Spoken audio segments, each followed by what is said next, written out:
In this short video, we'll go over the steps to install Visual Studio Code, any necessary compilers to help us compile, execute, and test any C or C++ code, and we'll do so in Visual Studio Code.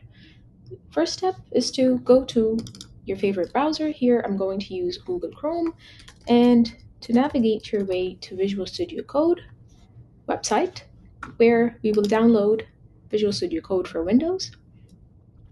Once the download is over, we can double click on the icon here and accept that we want to continue. We can accept the agreement and work our way through the several nexts up until this page. It's up to you if you want to create a desktop icon. I will, and I'll select next and finally install. Once these steps are over, it's up to you if you want to launch Visual Studio Code or not. It's not necessary at this point because we still need to go and install the compiler. So I will untick this and select Finish for the time being. Then I will go back to Google Chrome and create a new tab, and there we will be installing an environment or a terminal system that will help us run commands that helps us install the necessary compilers. To install this terminal, it's called msys2. One way is to install it using or through this website. However, the latest release version there is not currently working on Windows, and therefore I would recommend that you follow these steps or through this current link that is attached in the description below or in the lab document. And this is the link here, which will help us download msys2. Once the download is there, we can start downloading msys2 or setting it up. We don't change anything here, nothing here.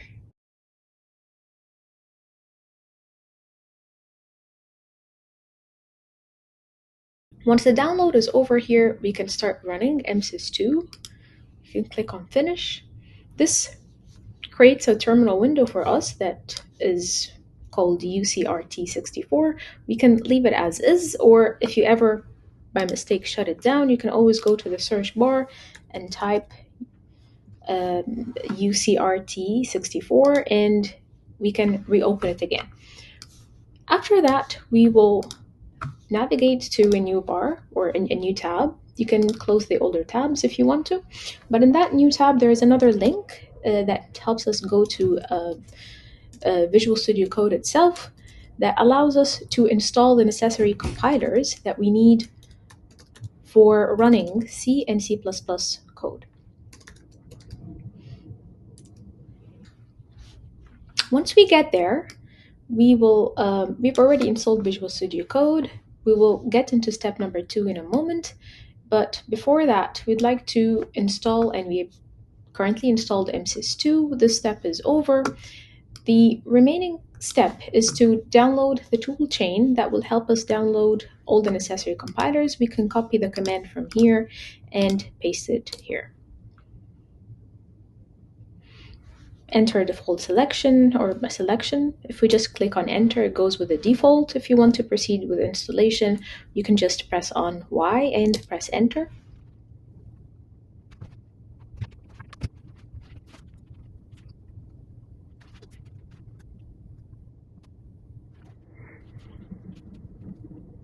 Once the installation of the necessary compilers is over, you can click or check if they are currently installed or not by running GCC --version. This will check if the compiler for C is installed. You can also check for G++, which is the compiler for C++. It is there, and for the debugger, which is GDB. And after running these 3 commands, we now confirm that as long as it prints that there is a version of these, then you're good. We are ready to proceed.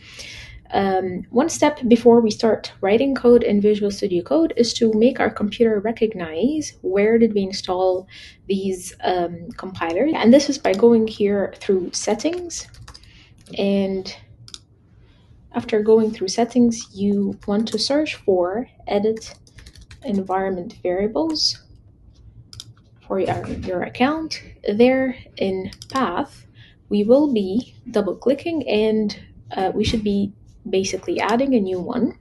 There we will be writing C colon and then dash M64 UCRT64 bin, and then OK. You can double click again to make sure that it's there and it's correct. Then OK and another OK. Or after that, we can start opening Visual Studio Code. This is our first time opening Visual Studio Code. There are themes that you can pick and choose. You can go over these settings if you prefer, but I will skip them. And the first step that we need before writing our C++ program is to go to extensions here. And there we're going to search for C++ and install it, and C++ runner and install it as well. We're going to trust the publishers. Once they're installed, now we are ready to open a folder. Each project that we work on should be inside a folder. For ECE 244, I will create a folder. So I'll open folder here. Probably I'll have it on the desktop, for example. This is where I could create a new folder and name it ECE 244. I'll select that folder to open. Now I can see that it's open here. Trust the authors who wrote the folder. For each lab or for each even part of the lab, I'll be having a folder for it. So, for example, I'll be working on lab 1. Under lab 1, I'll have lab1.cpp. There, I'll start writing my program. And I can see here that it's not being auto-saved by this dot. I could go to File, and autosave is here. This will automatically save my file every time I try to make an edit there. Okay, so a few things to note here. The first is that to be able to compile the program that I want to compile, I should be making sure that this is the folder that I selected. If my folder that has my .cpp file is in lab 2, for example, I have to click here and navigate until I see ECE244 lab 2. For the time being, I'm compiling the file that is there in lab 1, and hence this is what I select. I can go ahead and compile my program. Okay, I need to see that this is running out there. This is not a big deal. I'll ignore these for the time being. Terminal will be reused by tasks. Press any key to close it. I can press any key to close the terminal. I'm sure that the program has been compiled. If I want to compile it again, it's there. But again, I need to wait until I see this line to ensure that the compiling has been done. Please do not press on run until you have seen this line.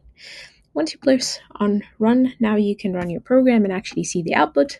And once it's done, it will show this on the terminal of VS Code. Okay, so this is just for compiling and running our programs. If we want to debug, probably you know this from before, but there is something that is called a breakpoint in any IDE or even in any debugger that allows you to stop the program at that particular line. So for example, let's say we have multiple lines in our program.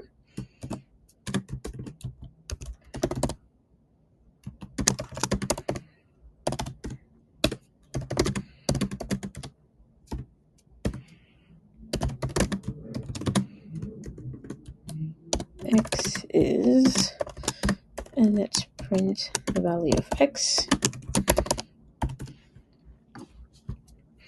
Let's do another operation here.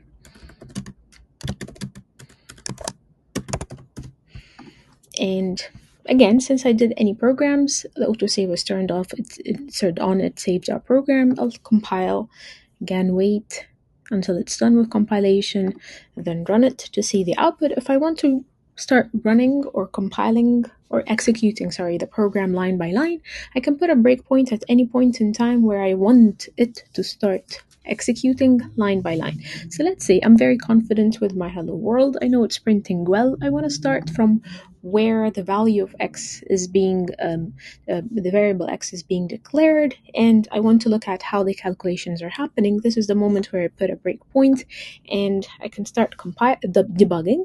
And this is by clicking on this debug button. As you've seen here that we got a terminal window here that showed hello world, and we can continue executing the program line by line after that by pressing on step over. Step over will go to the next line. We can see here through this window that has run and debug the local variables x, which is there. Currently it is 9. Now we're trying to execute this line, which will add 10 to it. After step over, which steps over this line, the value of 9 has been turned to 19. If we execute this line, we're going to see the output that x is 19 printed here. Another thing to look at is that in the call stack here, which shows the different functions that you're calling, we're currently in the main function, so this is something that we can see. If you want to watch out for some particular variables, we can add them here. So let's say instead of just noting or looking at x, I want to know what is x in general. That is 100 values above the current value of x. I could have that right now. It does not change the value of x. I'm just trying to look for a value of x that is bigger than it by 100. If I want to look at values that can be different than x, like maybe the double value of x, I could look at that also as well here. Does not change anything in the program. Anyway, so I can continue stepping over. I could see here that x is 19 being printed. It's not whatever I'm trying to do here. And basically in the terminal, there's nothing that's being shown right now regarding the current program. It's being shown outside. Once you're done with the executing, you can just stop debugging. This concludes this current video on how to install the compilers, how to install Visual Studio Code, and how to use it.